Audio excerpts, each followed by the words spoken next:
Olá, muito bom dia. É o programa Manhã Viva. Estamos iniciando agora na nossa TV Canção Nova Portugal. Queremos acolher a todos que nos acompanham no programa de hoje, também que estão sempre presentes acompanhando a nossa programação. E o Manhã Viva de hoje vai falar sobre um tema que é muito importante para todos nós, que é a questão das dependências e adições. Vamos conhecer mais esse assunto que traz também, muitas vezes, sofrimentos, não é? Não só para quem vive essa situação de dependência, mas também para toda a família. Então, nós convidamos 3 profissionais desta área que vieram da clínica Recare, que é nossa vizinha aqui pertinho em Leiria. Então, já está aqui comigo na sala de estar, já estão aqui a Rita Moraes, que é a coordenadora terapêutica e psicóloga clínica, a Rita Lopes, que é a diretora-geral da Recare, e o Sérgio Albuquerque, que é monitor. Nós vamos conversar sobre esse tema. Muitos são os nomes que podem dar a essas doenças crônicas, né? Realmente são doenças crônicas com consequências nocivas para a saúde, comportamentos aditivos ou adições, vícios ou dependências. Neste programa, então, nós vamos desmistificar esses conceitos, tentar conhecer melhor os sinais que podem estar aí acontecendo, que indicam que precisamos pedir ajuda, ou alguém aí próximo a você, não é? Que precisa de ajuda para se cuidar. E nós vamos, nessa conversa, esclarecer muitas dúvidas também. Como é o tratamento, se é reversível, tudo isso e muito mais nós vamos conversar com os nossos convidados. Nós vamos fazer o nosso momento de oração agora, pedindo a Deus que nos abençoe, que abençoe também a todos que nos acompanham de casa, que também o Senhor nos dê a graça de compreender melhor esse tema, de também nos solidarizar com aqueles que sofrem, não é? A palavra de Deus diz: alegrai-vos com os que se alegram e chorai com os que choram. Então, nós sofremos também com quem sofre de uma dependência. Então, nós vamos rezar pedindo que todos os que nos acompanham também, que possam ter algum caso na família ou conhecer alguém, também sejamos iluminados pelo Espírito Santo, que nós tenhamos, sobretudo, esperança.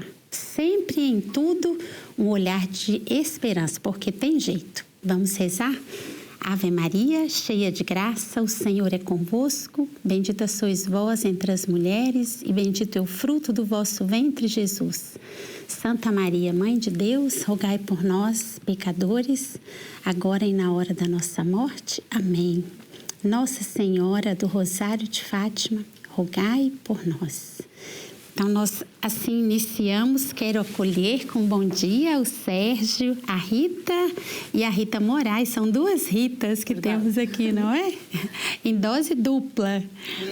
Agradeço a presença de vocês aqui na Canção Nova, no Manhã Viva. Tenho certeza que vai ser de uma grande valia para todos que nos acompanham. E eu queria começar pedindo que vocês se apresentassem, né? São ligados aí a uma área,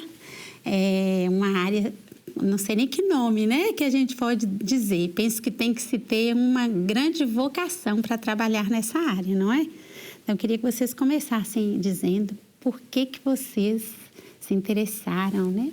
Por esta área. Eu posso começar.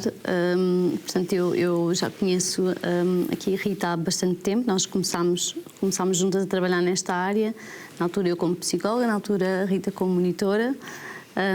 E começámos numa comunidade terapêutica e tínhamos algo muito em comum, que era a paixão, a entrega, a dedicação a uma área que de facto é preciso uma sensibilidade, mais às vezes do que os conhecimentos e a parte científica, que sem dúvida é muito importante, mas é preciso no dia-a-dia uma sensibilidade acrescida, uma paciência acrescida, E nós precisávamos de encontrar também algumas pessoas que se encaixassem nesta forma de trabalhar, e o Sérgio veio um pouco mais tarde, a Rita já tinha depois o centro dela, que ela pode falar um bocadinho sobre isso, como é que foi o processo. Portanto, nós acabámos por nos identificar muito na forma como trabalhávamos nesta área, tínhamos uma paixão em comum, portanto foi só deixar de ser trabalho para alguém e passar a ser trabalho para nós mesmos, não é? Portanto, acabámos por juntar uma equipa e começar a intervir na área que nós acreditamos que é a nossa paixão. Não aqui, se efetivamente é aquela sensação de nascemos para trabalhar nesta área, portanto bom, poderíamos ter seguido muitos outros caminhos, mas foi por aqui que nos conhecemos e é por aqui que neste momento continuamos. Fazer o que gosta, não é? Coisa melhor. Por mais que seja difícil, né, Rita? Sim, imagino que não é difícil, uma rotina fácil, não é? Verdade, é verdade. Então, unidos numa mesma missão. Exatamente. Rita Lopes é a diretora, não é, Rita, da clínica? Foi. É um bocado o que a Rita disse. Acho que quem trabalha nesta área é muito provocação. É quase uma missão. Uma pessoa é ali que se sente bem, ver a evolução das pessoas, como chegam, e depois da maneira como saem. E as coisas aí começam a fazer sentido. Pelo menos para mim é isso que me faz sentido. É ver o crescimento das pessoas e o recuperarem. Quando as pessoas chegam, o olhar está muito apagado, e passado uma semana ou duas, uma pessoa começa a ver o brilho no olhar, e é isso que me continua a motivar, é ver esse brilho no olhar a voltar a aparecer e as pessoas a terem vontade de viver. É um bocado por aí. Que bênção, Sérgio. Agora, isto foi tudo uma aventura, que iniciar o trabalho na Requer, mas é um bocadinho, o propósito é o mesmo das colegas, que é, ao contrário das que pessoas possam pensar, esta doença, que é considerada uma doença, mata. E o objetivo é salvar vidas. Sim. Como em tempos alguém salvou a minha, o meu objetivo é continuar a salvar vidas, porque existe aquele estigma que é as drogas leves e as drogas pesadas. Não existe isso. Existem drogas de qual o álcool está inserido. E isto é uma doença que mata. E o objetivo, o meu e o da Requer, é salvar vidas. Então você foi salvo, a sua vida salvo. foi salva. E é bonito você dizer isso, né? Para quem nos acompanha, saber que temos aqui um testemunho vivo de alguém que foi alcançado por esse trabalho e que agora dedica a sua vida a salvar outros, né? Isso faz toda a diferença, né, Sérgio? Não sei se faz diferença, mas é o meu objetivo. Faz muita diferença, né? Você vai compreender muito melhor, de certeza, né? Quem está a passar por aquilo, né? Eu já estive nesse lado. É importante. Eu já estive nesse lado e cá estou. Uma inspiração, Sérgio, né, Rita? Uma inspiração. Não é? Para os que... Mas eu queria que vocês dissessem o que é um comportamento aditivo. Portanto, vamos olhar para o comportamento aditivo e vamos lembrar que o comportamento aditivo pode ser com ou sem substâncias. Portanto, o comportamento aditivo é uma tendência para uma compulsividade ou uma obsessão por um determinado comportamento, substância, sentimento, algo que de repente passou a ser obsessivo, passou a ser difícil de travar, perdemos o controle em algum momento, passou a ser compulsivo. Portanto, o termo é muita compulsividade associada.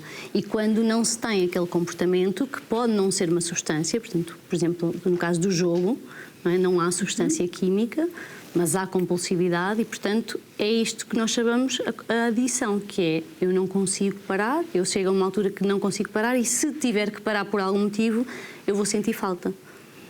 Portanto, há uma obsessão para a repetição de um determinado comportamento e que eu não consigo por mim próprio parar e se tiver que parar, seja por que motivo for, eu vou sentir a falta. Portanto, fica ali um buraco, fica ali um vazio.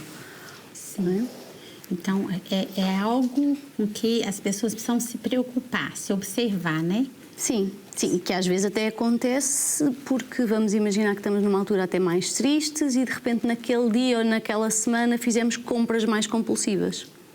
Mas isto não é uma adição, lá está a questão crónica, não é? Portanto, precisamos de algum tempo repetir este padrão, nós chamamos um padrão comportamental que vai sendo repetido e vai agravando ao longo do tempo.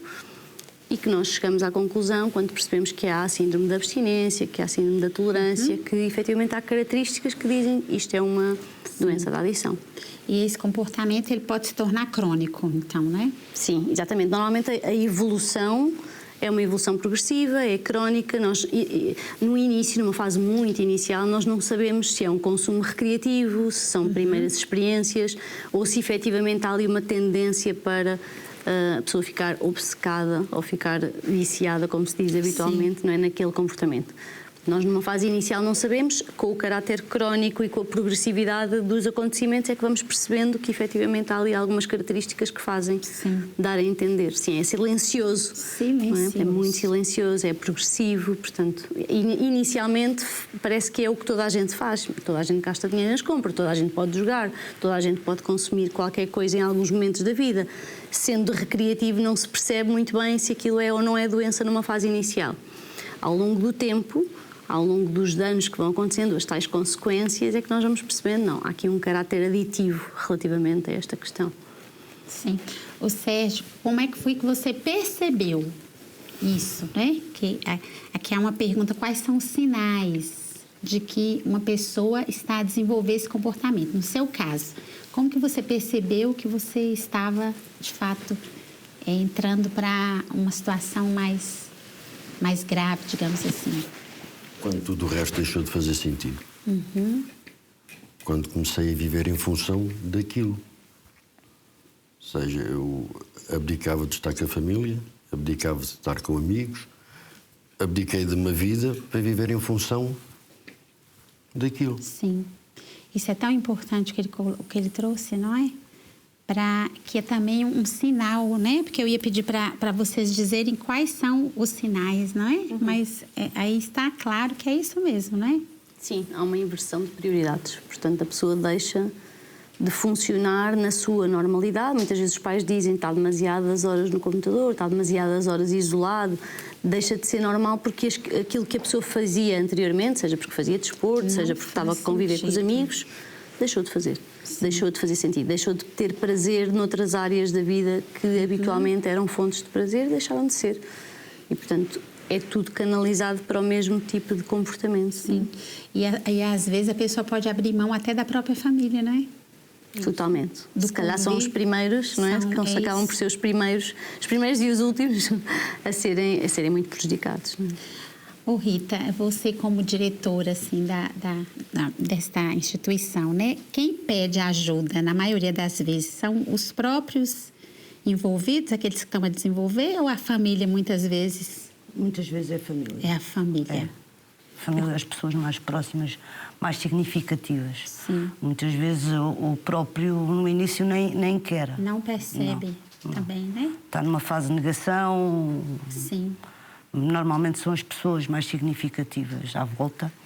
Família, maridos, mulheres, filhos. Sim, os filhos. Que procuram. E a Rita trouxe algo tão interessante que também, para quem nos acompanha, precisamos perceber isso, né? O que eu estou a fazer, todos fazem. Então, assim, toda gente bebe, toda gente joga, não é? Toda gente fuma. Então, essa questão de ver os outros, achar que está numa situação de normalidade, não é? É uma doença muito difícil de admitir que se tem. Portanto, a questão de... Nós dizemos muitas vezes que é das únicas doenças, se não a única, que diz ao próprio que não está doente. Portanto, começa logo por ser uma mentira, não é? Portanto, não, eu não estou assim tão mal. Todos os outros acham que eu estou, mas eu de facto não estou. Toda a gente faz o mesmo que eu. Portanto, admitir que está a fazê-lo de uma forma diferente é um processo que faz parte até da parte terapêutica, não é? Sim. E eu queria que vocês falassem também por que nós dizemos que a dependência é uma doença crônica. Como eu partilhava com vocês antes, eu achei um pouco pesado, né? Crônico é algo que não tem cura. Mas por que no caso da dependência, de fato, é mesmo crônico? No fundo, o caráter crónico tem muito a ver com esta progressividade dos acontecimentos e dos sintomas que vão surgindo, da forma como o comportamento se vai alterando. Porque inicialmente parece, lá está, algo que é recreativo, portanto não há nenhuma cronicidade. Mas imaginando que uns meses depois se volta a repetir e cada vez mais grave, um ano depois repete-se novamente e cada vez mais grave. Portanto, esta gravidade, a severidade dos sintomas, das consequências vai sendo ano após ano, dia após dia, mês após mês, vai tendo aqui um prolongar. Há uma história, não é? Normalmente há uma história que acompanha todo o processo e que acompanha para o resto da vida, daí o caráter crónico, não é? Sim. Quando a gente fala de dependência, já nos ocorre as drogas, não é? A gente sabe que não são só essas que são as dependências, né? Mas a nossa produção trouxe alguns dados aqui que dizem assim: os estudos nacionais mais recentes apontam para evoluções positivas ao nível das prevalências de consumo de drogas na população geral e em outros subgrupos populacionais. Entre 2017 e 2022, houve descidas relevantes do consumo recente e atual de qualquer droga. O que vocês dizem sobre isso? Houve essa descida? Sim, eu por acaso vi os vossos dados e nós não temos bem a certeza se na prática isso está a ser bem estudado e com os dados que efetivamente estão a acontecer, porque há pessoas que estão na rua, há pessoas que estão em centros, há pessoas que eu não sei até que ponto é que se consegue avaliar estatisticamente ao ponto de se perceber se as pessoas estão bem. Porque se eu posso fazer uma entrevista e posso fazer uns questionários hoje e daqui a 3 meses a realidade ser completamente diferente, porque há uma taxa de recaídas muito alta nesta doença, não é? Sim. Portanto, nós não vamos conseguir dizer, ou dificilmente vamos conseguir dizer isso, e ainda por cima continua a ser um mercado que não é totalmente disponível, portanto nós não sabemos onde é que se compra, a quem é que se compra, a internet acabou por facilitar imenso, portanto eu acho que sempre as estatísticas têm que se olhar com algum cuidado. Se calhar consigo aceitar que se fala mais sobre o tema e que se pede mais ajuda relativamente a isto, deixa de ser um tabu que foi durante muitos anos e teve durante muitos anos à margem, não é? E até pelos próprios profissionais. E isso eu penso que poderá facilitar muito em termos de pedido de ajuda. Em termos de estatísticas e de sucesso, já tenho algumas reservas e ainda por cima depende muito, porque nós antigamente vinhamos muito e recebíamos muitos casos, por exemplo, de heroína, de consumos de heroína. Hoje não assistimos tanto a casos de heroína, se calhar noutro tipo de centros sim, mas houve consumos que claramente dispararam. O AX claramente disparou na comunidade jovem, a cocaína claramente disparou, portanto há aqui uma realidade que é importante e depois nós estamos na prática, não é? Não sentimos nada de decréscimo, pelo contrário, não é? Sim. Sentimos sim as pessoas mais abertas para falar sobre o tema, mais disponíveis, menos estigmatizadas, menos às escondidas, isso sim, há mais recursos, isso sem dúvida. Sim, as drogas mudaram, o tipo de droga mudou-se muito, né? Exatamente. E qual é o papel da Recare, da clínica de vocês?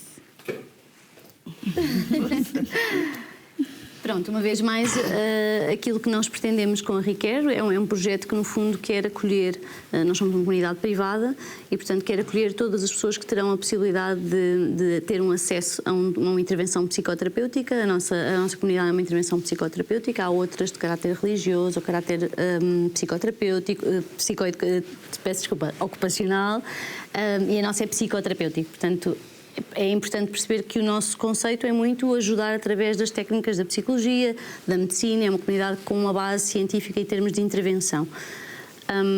Mas, no fundo, o resultado, tal como as outras todas, é o mesmo, é colocar pessoas, devolver vidas em recuperação. Em recuperação, sim. Portanto, esse é o nosso grande objetivo, é acolher pessoas com a doença da adição, proporcionar-lhes um tratamento, um novo estilo de vida, uma nova rotina, comportamentos mais saudáveis, retirar todo o julgamento, toda a parte moral relativamente àquilo que se vai sentindo às vezes fora da comunidade e devolver-lhe sonhos, projetos, não é? Portanto, a liberdade de poder escolher, de poder fazer projetos de vida, não é? A liberdade, né? A liberdade. Porque às vezes pensa que a liberdade é justamente fazer tudo o que quer, né? Como é que você testemunha isso, Sérgio, na prática? Como é que eu testemunho isso na prática? Sim. É fazer agora, ou seja, não, a gente costuma dizer que, enquanto pessoas que tiveram problemas de adição, que renascemos. E é um bocadinho isso, é o renascer, é o fazer agora o que não fizemos antes. Ou seja, eu continuo a viver experiências hoje em dia que às vezes fico assim, Tipo, ou seja, eu continuo a experienciar sentimentos que às vezes ainda tenho alguma dificuldade em conseguir identificá-los. Porque na altura em que era que os devia ter, na altura em que devia identificá-los, não tive essa oportunidade. E agora estou a ter, e isso é... Eu costumo dizer tipo, que sou a pessoa mais rica do mundo. Porque tenho a oportunidade de experienciar isso tudo, se calhar com uma forma mais infusiva, porque para mim é tudo novidade, mas é muito bom, é experienciar a vida, no fundo. Sim. E qual é o papel de um monitor? O que é que um monitor faz nessa soma aí de talentos? Então, o monitor basicamente acompanha os pacientes na clínica, tipo vai, no meu caso em específico, passei por lá, tentar ajudar a identificar alguns sentimentos que eles possam estar a ter na altura, basicamente ver se eles fazem as coisas que é suposto fazer e tentar ajudá-los o mais que posso com a experiência que tenho. Ou seja, e é como estava a dizer no início, não há nada que eles possam sentir que eu não tivesse sentido já. Agora, o porquê que eles estão a sentir aquilo pode ser um bocadinho diferente daquilo do porquê de eu ter sentido, mas o sentimento é o mesmo. Sim. É tentar, basicamente, ajudá-los a perceber porquê, inicialmente tentar perceber como foi o dia deles, para tentar perceber também de onde vem aquele sentimento. Sim. E aquela emoção que estão a ter naquela altura. Porque cada pessoa é única, né? Os motivos que levam cada um para essa situação é muito individual. Mas o sentimento que se desenvolve realmente deve ser o mesmo, né, Sérgio? Sim, acredito que sim. Eu sinto aquilo que sinto por qualquer uma razão. E outra pessoa na mesma condição que eu vai ter os meus sentimentos. A razão que eu levou a ter aquele sentimento poderá ser diferente, mas o sentimento em si é o mesmo. Uhum. E pode acontecer de uma pessoa ir para a clínica com vários problemas, várias adições, podemos dizer assim, Rita? Sim. Com muita frequência. Não é só uma, então? E vamos pensar na clínica como o último recurso. Sim. Ou seja, ninguém, à partida, quererá ser internado. Não é? O processo de internamento, nós associamos sempre ao processo hospitalar ou então um processo de algo muito doloroso. Nós decidirmos que, de repente, vamos ter que ir para uma clínica porque não estamos a conseguir gerir as nossas vidas, é um processo doloroso. Não é? Lá está a questão da liberdade, não é? Vamos restringir toda a liberdade. O telemóvel não está disponível sempre, a televisão não está disponível sempre, os jogos não existem. Portanto, há uma série de restrições, não é? Nós precisamos, para voltar a ganhar, precisamos de perder numa fase inicial. E, nomeadamente, o contacto com a família, o contacto com o trabalho. Portanto, essa decisão é uma decisão em último recurso. Não é? Até lá as pessoas já fizeram algumas tentativas, ou sozinhas, ou com outro psicólogo, ou com algum colega, algum amigo, algum familiar. E este percurso é um percurso que leva ao seu tempo, não é? Portanto, a pessoa decidir ir para uma clínica é complexo. Portanto, a partir do momento em que começa, já sabe que há ali uma gravidade, senão ela não estava ali. Ela não vai lá parar porque está com os consumos ligeiros ou porque começou há 3 meses. Não tem critérios, nós não vamos permitir, porque é uma pessoa que está numa fase muito inicial. Portanto, quem vai, já vai num estado que ele próprio percebe que se eu estou aqui é porque alguma coisa de errado se está a passar, não é? Sim. E, portanto, esse é um processo, não é? Em termos de internamento, digamos assim, porque acaba por ficar, dorme lá, não tem as visitas quando quer, não tem chamadas de família quando quer. Não é? Portanto, este início é um choque de realidade, acaba por ser um choque de realidade. Sim. É um entrar nela mesma, não é? Exatamente. Se deparar assim, agora sou eu... É uma reconstrução, não é? Sou eu e eu mesmo, não é? Isso. Tem que olhar... Eu percebo que o tratamento, o método de vocês faz a pessoa olhar para ela mesma, né? Isso. Quem é que eu sou? Né? Quem é que eu sou? Quem eu sou? E como que se trata quando são vários? Escolhe trata-se um primeiro, um de cada vez? O que é adição? É. Não? No fundo, se for a parte aditiva, temos um todo, há algumas características que são personalizadas, por exemplo, em terapia individual pode haver algumas dinâmicas que sejam para aquela problemática. Sim. Em grupo há um tronco comum, há muitas questões, muitas dinâmicas que acabam por ser comum e transversais a todas elas. Mas depois também temos outras questões, por exemplo, ao nível da personalidade, ao nível do humor, ao nível dos déficits de atenção e aprendizagem. Portanto, cada um tem o seu processo, diferentes idades, uns têm filhos, outros não têm. Portanto, todas estas características individuais são consideradas, não é? Mas nós trabalhamos a adição num todo. Portanto, nós não vamos trabalhar só aquele tipo de droga ou não vamos trabalhar aquele tipo de comportamento, nós vamos trabalhar numa dinâmica total, até porque nós não focamos o tratamento só na adição.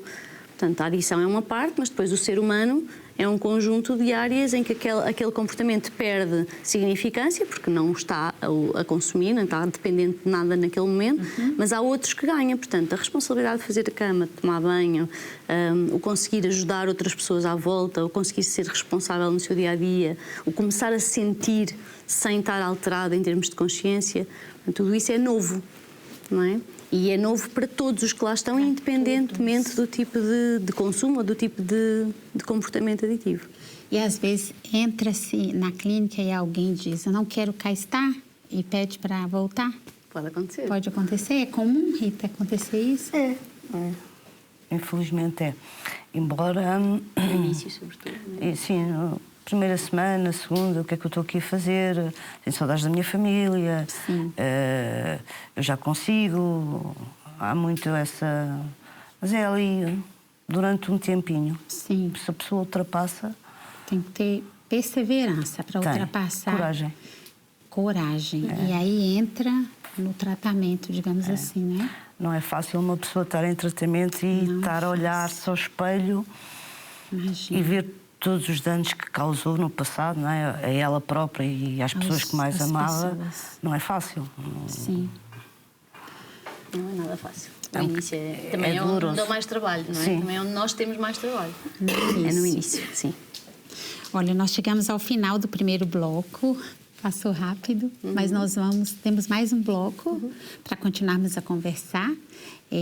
Quero convidar quem está aí desse lado nos acompanhando para esperar só um instantinho.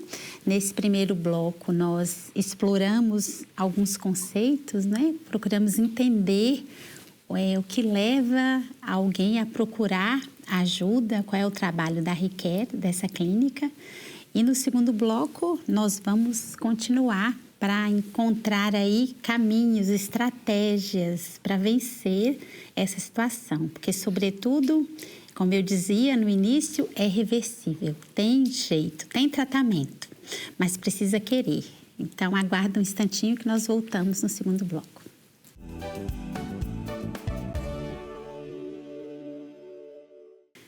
Sejam bem-vindos à segunda parte do nosso programa com o tema Dependências e Adições. Estamos aqui com 3 profissionais da Clínica ReCare de Leiria, que estão aqui conosco para esclarecer, elucidar para nós esse tema tão importante que nós acreditamos muito que várias famílias passam por essa situação, né? É um sofrimento não só para aquele que está na dependência, mas também para as famílias, aqueles que amam, que estão perto. Então, temos aqui a presença do Sérgio, da Rita Moraes e da Rita Lopes, que vieram desta clínica para conversar conosco. Nós vamos continuar o segundo bloco agora, aprofundando mais algumas questões e ajudando também a quem nos acompanha, para você encontrar também caminhos e luzes, né? Se passa por essa situação. Mas eu queria perguntar para vocês, né? Esse trio que está aqui, que se uniu para uma missão, como vocês diziam no primeiro bloco, né? Foram unidos pela mesma missão, pelo mesmo desejo, que é de salvar vidas, né? Eu achei tão bonito quando vocês falaram isso, né? E quando a Rita falou que quando as pessoas chegam, os dependentes chegam na clínica com o olhar apagado, o olhar triste, sem brilho, né, Rita? E depois você vê aquele brilho de novo no olhar. Que bonito, né? Deve ser recompensador. Muito. Não é? Só isso aí já enche o coração. Verdade.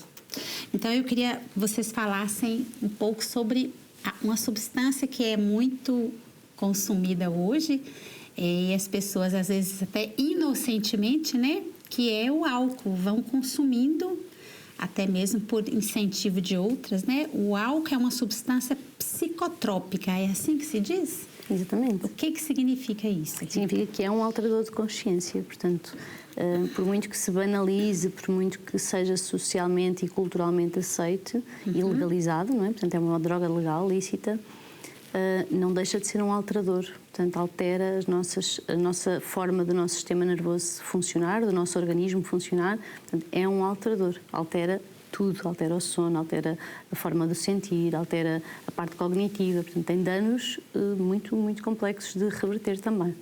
Temos muita tendência a minimizar o efeito do álcool. Sim.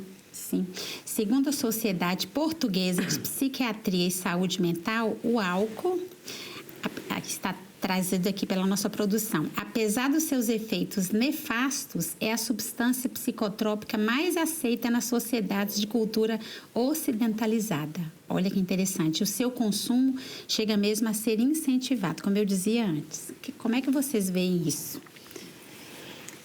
O álcool está em todo lado, não é? Portanto, o álcool conseguimos comprar no supermercado, é acessível, ninguém controla ou dificilmente controla, nas discotecas igualmente, está um bocadinho diferente, vai evoluindo, vão surgindo novas políticas de intervenção a este nível, mas sabemos que quem não bebe é o careta do grupo, não é? Portanto, é uma preocupação para os pais, há uma facilidade muito grande em combinar outras substâncias quando as pessoas já estão sob efeito de álcool.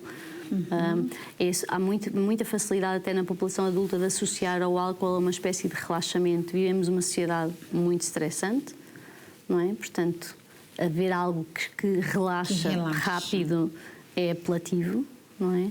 Mas a quantidade de informação que estamos a trazer ao nosso sistema é completamente distorcida, não é? Sim. Rita, e como é que você vê assim, a questão no meio jovem, não é? Eu penso que é um alerta para os pais também, né? Estarem atentos a isso e protegerem nesse sentido os filhos, né? Sim, e acima de tudo também haver alguma comunicação sobre este tema, não é? Portanto, eles vão passar por isso, não é? É inevitável, não vale a pena nós escondermos o problema, mas é importante distinguir as experiências de algo que é mais abusivo, é importante eles perceberem quais são as consequências, o que é que efetivamente pode acontecer. E também explicar que não é porque bebem mais ou porque fazem o mesmo que os outros estão a fazer que são melhores ou piores, não é? Portanto, as questões de autoestima também estão aqui implicadas, a assertividade, terem a capacidade de dizer que não. Portanto, às vezes não tem só a ver com a própria substância, mas também as competências sociais, a autoestima, a assertividade, eles terem confiança neles mesmos para dizer não, isso não me faz sentido, eu gosto de estar convosco, eu gosto de brincar convosco, gosto de ter este desporto convosco, mas não tem que necessariamente fazer exatamente o mesmo que os outros. E não se sentirem mal por isso, não se sentirem à parte, rejeitados, diferentes. Isso tem que ser trabalhado em várias vertentes, até com as próprias escolas e os professores, não é? Até mesmo a escola precisa ocupar-se um pouco disso, né? Sim, até porque durante o dia os pais estão a trabalhar, não é? A escola acaba por ficar mais responsável pelo aquilo que vai acontecendo. E cada vez adolescentes com menos idade consumem. É um dado verdadeiro esse? Cada vez mais novos começam a consumir álcool? Eu penso que sempre se consumiu álcool muito jovem, não havia as estatísticas que hoje nós temos, não é? Portanto, sempre efetivamente as idades, a idade do consumo de álcool do início andará ali mesmo no início da adolescência, os 14, os 13, os 15, que são idades em que o cérebro também está a reconstruir em toda a sua plenitude, portanto, a finalizar todo o seu processo de maturação, o que não vai acontecer da mesma forma se houver consumos regulares de álcool, não é? Sim. Rita, eu queria que você falasse assim, mais claramente outros danos, não é? Outros danos que causam, não só no jovem, né? Mas também no adulto, para a vida inteira. Sim, portanto, o consumo progressivo, não é? Crónico de álcool, ao longo do tempo, a deterioração cognitiva é muito evidente. Portanto, a memória é afetada, a concentração é afetada, os cuidados com a própria higiene são afetados, o sono, o paladar, o sentir, os próprios órgãos dos sentidos ficam diferentes, a percepção, a visão, fora todas as doenças do ponto de vista da saúde física que provocam, não é? Em termos dos órgãos, do coração, dos pulmões, etc. Sim. Portanto, é uma droga que tem um impacto em todo o corpo, efetivamente. Mas, sobretudo, aqui a parte cognitiva e nas idades mais jovens é muito visível, não é? Ou seja, agora eu queria puxar para o seu lado, na questão das complicações no relacionamento familiar. Queria que você falasse um pouco sobre isso, né? Para além dessas questões desses prejuízos que a doutora Rita dizia causam a si próprio, né? Na questão cognitiva, de memória. Agora vamos falar de quem está perto. Como é que vive tudo isso? Quem está próximo a um dependente de álcool? Essa pergunta devia ter sido feita à minha mãe. Porque ela é que estava lá. Mas o que eu via nela era um sofrimento imenso. Ou seja, era uma impotência. Sim. Do querer ajudar e não ser capaz. Mas também não era capaz porque eu não queria ajuda. Ou seja, era ver a deterioração do filho e não conseguir fazer nada. Era ver o filho a jogar à roleta russa e não conseguir tirar as balas da câmara. Olha. Ou seja, e com isso a saúde dela também foi afetada, que a minha mãe teve algumas complicações de saúde derivado aos meus consumos, à vida que eu levava. Ou seja, hoje que já não uso, hoje que não utilizo qualquer substância, olhando para trás, consigo ver tipo o quão egoísta e desumano eu fui para quem sempre esteve lá para mim. Mas é tão bonito você falar da sua mãe assim, né? Porque você também percebia esse sofrimento dela, com certeza. Só não tinha forças para mudar, né? Enquanto na minha adição ativa, é claro que eu via, não sou cego, né? Eu via que ela estava a sofrer, mas não estava nem ali para aquilo. Foi como eu disse, eu vivia em função do meu uso e tudo o resto era resto. Pois é. E é preciso pensar nos familiares, né, Rita? Muito importante. É outra dimensão que vai adoecendo também ao longo do tempo, não é? A família é muito importante. É muito importante para ambos os lados. Portanto, tanto pode ser a que está lá para dar o suporte quando for necessário, como também pode ser as pessoas que de vez em quando têm que dar um passo atrás e dizer: eu não vou ajudar mais, desta forma não estamos a conseguir, até porque as pessoas não se apercebem, mas também estão elas próprias a deprimir, a isolarem-se, às vezes a vergonha é enorme.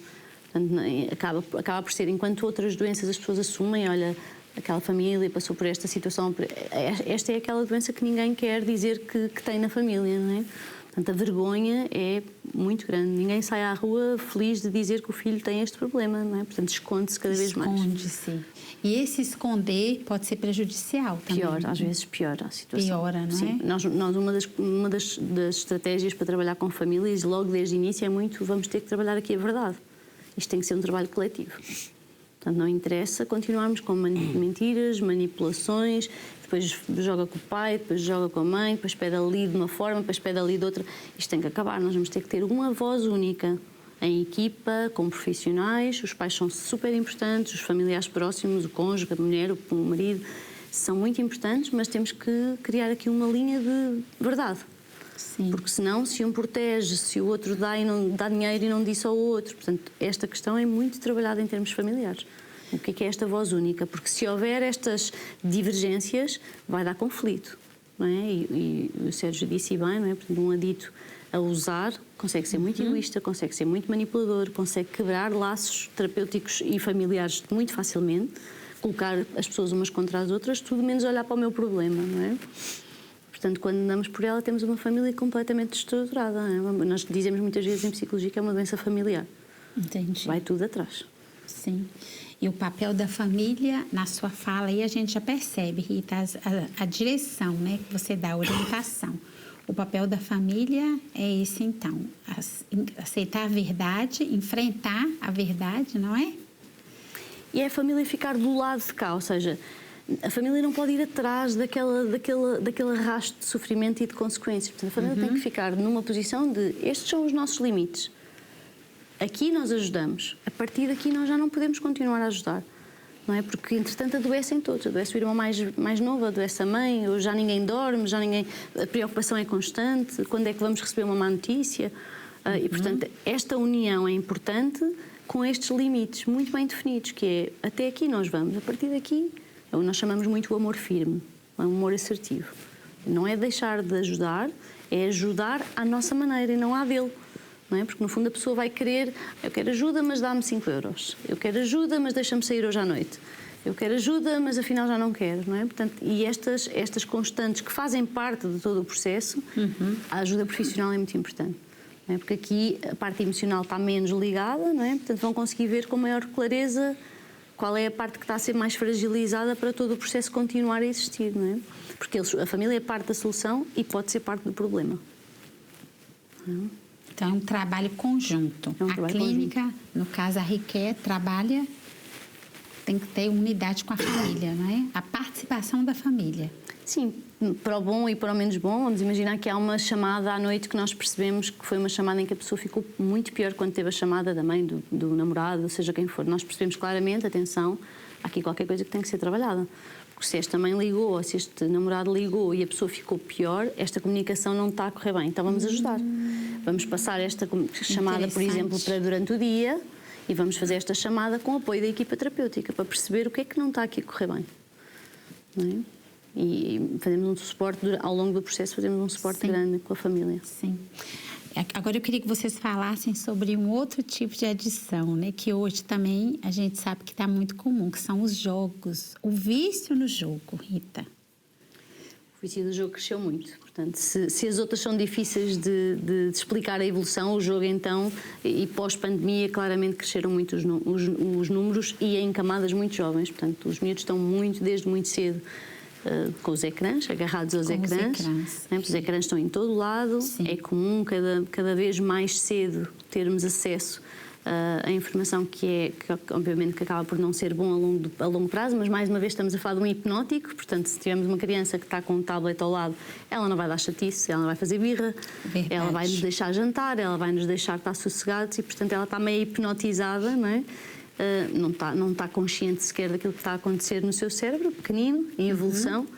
E obviamente que isto tem um impacto muito grande em termos sociais. Sim, o jogo com dinheiro ou sem dinheiro, portanto, depois, mesmo dentro do próprio jogo, há diferentes tipos de diagnóstico e, portanto, evoluiu muito. Evoluiu bastante. A tecnologia evoluiu bastante. A própria tecnologia dos jogos, as cores, os ecrãs, os sons, são cada vez mais reais. Portanto, é muito aditivo. O próprio jogo em si é aditivo. Mesmo que a pessoa não seja um adito, aquilo acaba por agarrar, viciar, não é? É muito apelativo. No caso dos adultos, os jogos de apostas, né? Mas no caso dos adolescentes, dos menores também, há o vício no jogo na mesma, no telemóvel, não é?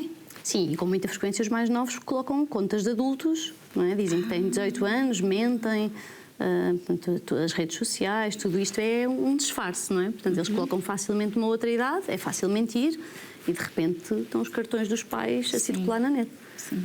Então, nós podemos dizer que hoje o telemóvel também é uma droga, Rita? Infelizmente, pode ser, não é? Pode ser. Se não soubermos usar. Se uma pessoa está constantemente de volta do telemóvel, ao jantar, em vez de estar com a família, está de volta do telemóvel, ou deixa o telemóvel em qualquer lado, fica logo cabeça perdida, onde é que está o meu telemóvel, tem que fazer 20 km porque deixei o... Quer dizer, não é normal, não é? Não é normal. Não é normal. São esses sinais que precisamos estar atentos, né? O desespero quando eu não estou, como Exatamente. o Sérgio dizia, né? Você renuncia tudo mais para estar naquele momento, naquele vício, não é? Também. Isso é que tem que ser um alerta, né, Sérgio? Sem dúvida. Porque, ou seja, quando eu acordo de manhã e vou logo para o telemóvel, estou a fazer mal porque eu acordo de manhã, devia de ir à casa de banho, devia de ir fazer o meu pequeno almoço. Não é? O que é que eu vou fazer ao telefone logo de manhã? Ou seja, as prioridades não estão definidas.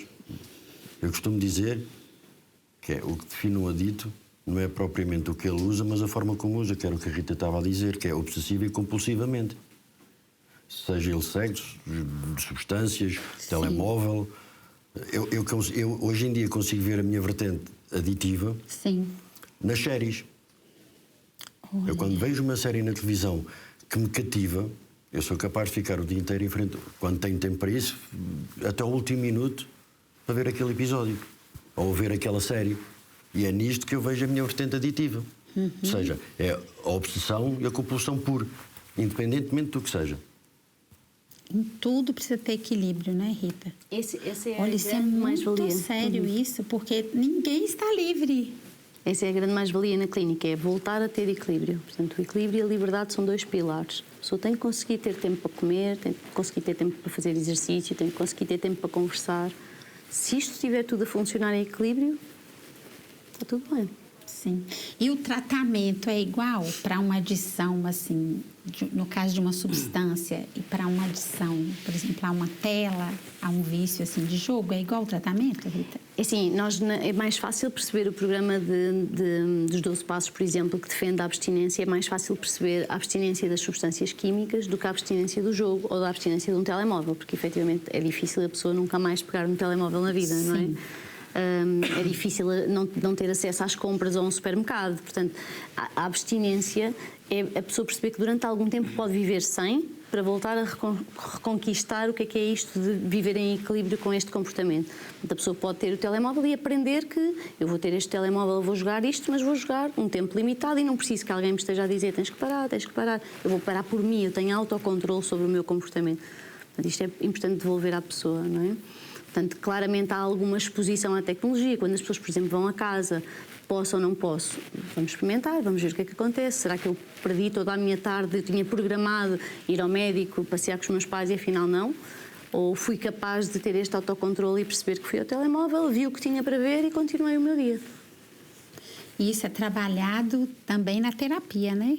Também na terapia. Porque ele Sim. precisa falar, né? Como é que está a ser o comportamento, o desenvolvimento do tratamento, não é? Sim, e perceber a intenção. Será que eu estou a fugir de alguma coisa ou eu estou a usar porque é um método de trabalho, porque é um método de eu socializar com outras pessoas? Portanto, há um lado muito bom, mas eu estou a fazê-lo por estes motivos ou estou a fugir de alguma coisa, esconder alguma coisa? Portanto, qual é a intenção que me faz aproximar-me ou recuar de determinado comportamento? O que é que está por trás? Se aquilo é uma fuga, se é para eu estar ali a pensar em nada, só com a cabeça no vazio, há qualquer coisa. Sim.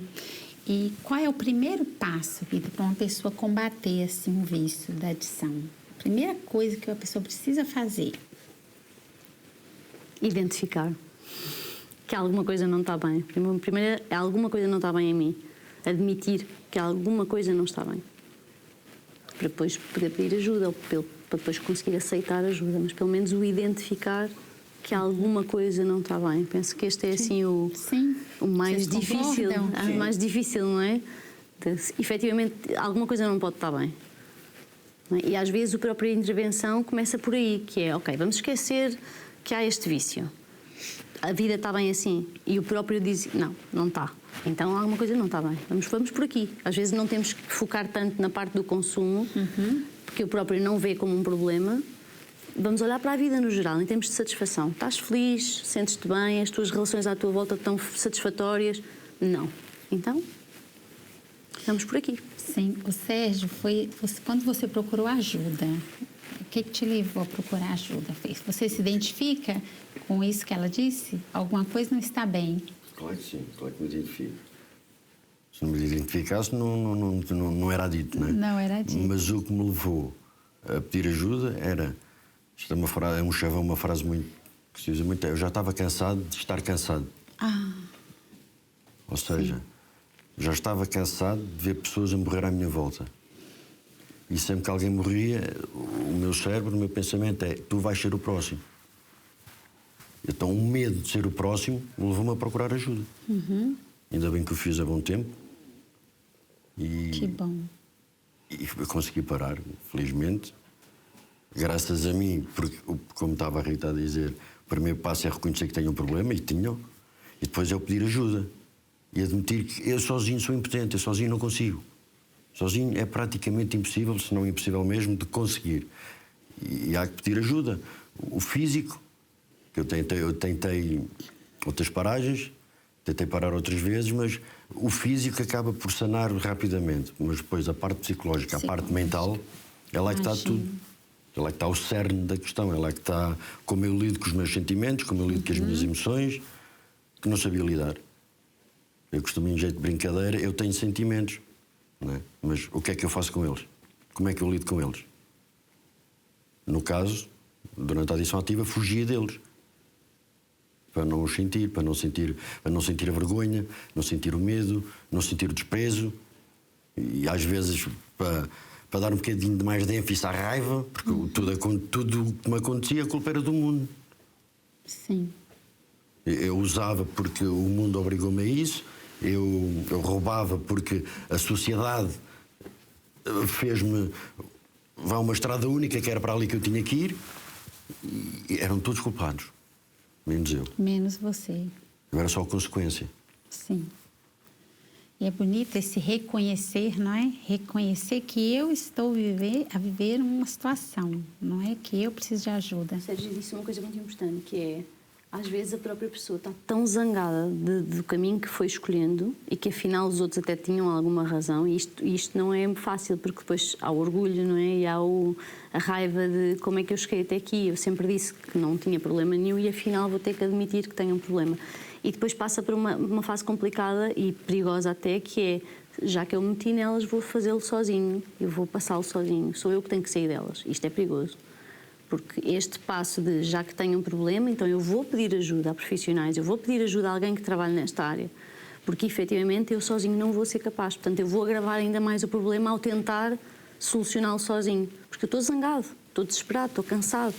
Portanto, como é que eu sozinho, destroçado, como é que eu vou conseguir resolver? Não vou. Eu vou precisar que alguém me diga, calma, nós estamos aqui e nós vamos ajudar.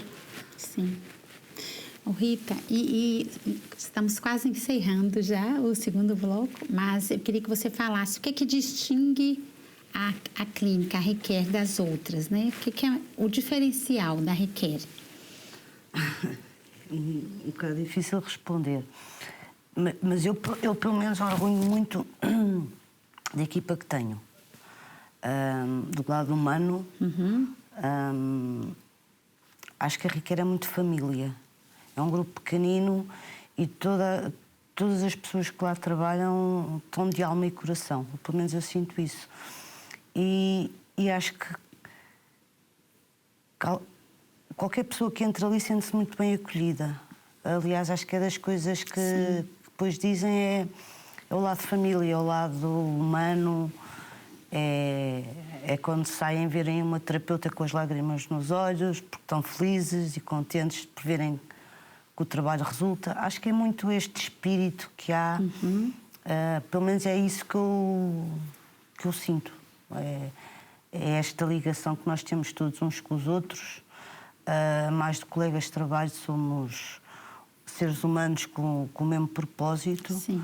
E transmitir isso às pessoas que entram ali tão desesperadas e sentir que há ali amor. Os outros lados não sei como é que são, mas ali é o que eu sinto e é isso que eu me orgulho muito. Sim. O ambiente familiar faz toda a diferença, não é? Sim, faz muita diferença, sim. E efetivamente nós temos que ter o coração no lugar certo. Para tomar decisões, obviamente, que às vezes têm que ser tomadas, é porque não deixa de ser uma empresa, não deixa de ter a sua componente privada, com toda a parte logística que envolve uma clínica, mas a prioridade sempre será unir, foi aquilo que nos uniu, portanto, se aquilo que nos uniu foi salvar vidas, é por aí que nós vamos continuar, independentemente de tudo o que seja diretrizes, até da entidade reguladora da saúde. Nós estamos constantemente a ter que combater uma série de regras e procedimentos, não é? Que às vezes não concordamos, mas que aplicamos tendo em conta aquilo que nós acreditamos que é trabalhar nesta área com muito profissionalismo. Sim, acima de tudo também o profissionalismo das pessoas que estão connosco são muito dedicadas, não é? Se eu preciso à meia-noite porque aconteceu qualquer coisa, alguém ir, alguém vai. Portanto, ninguém se sente sozinho a trabalhar naquela área, porque é desgastante, claro que é desgastante. Imagina. E, portanto, se pudermos estar lá uns para os outros, estamos, que também foi o que me uniu muito a trabalhar com a Rita. Portanto, quando a Rita precisava de alguma coisa, eu estava, quando eu precisava, estava ela. Portanto, ninguém se sente sozinho em nenhum momento, e isso é importante em termos profissionais.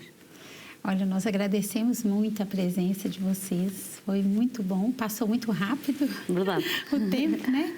Mas desejamos muito sucesso, vocês realmente perseverem, né? Nessa missão muito necessária, urgente, para tantas famílias que precisam. Que Deus abençoe. Obrigada. Muito obrigada. Pela sua partilha, pelo seu testemunho, Sérgio. Obrigado. Continue inspirando e ajudando outros, não é? Verdade. E assim nós terminamos o nosso programa de hoje com esse tema aí que mexe muito conosco, com as famílias, principalmente, que passam por isso.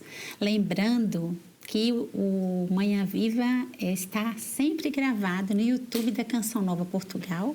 Há uma playlist lá de todos os programas. Você pode rever este programa ou enviá-lo para alguém que necessita de esclarecimento sobre dependências e adições. Terminamos aqui agradecendo a todos que acompanharam o Manhã Viva de hoje. Continue com a nossa programação e até o próximo programa, se Deus quiser.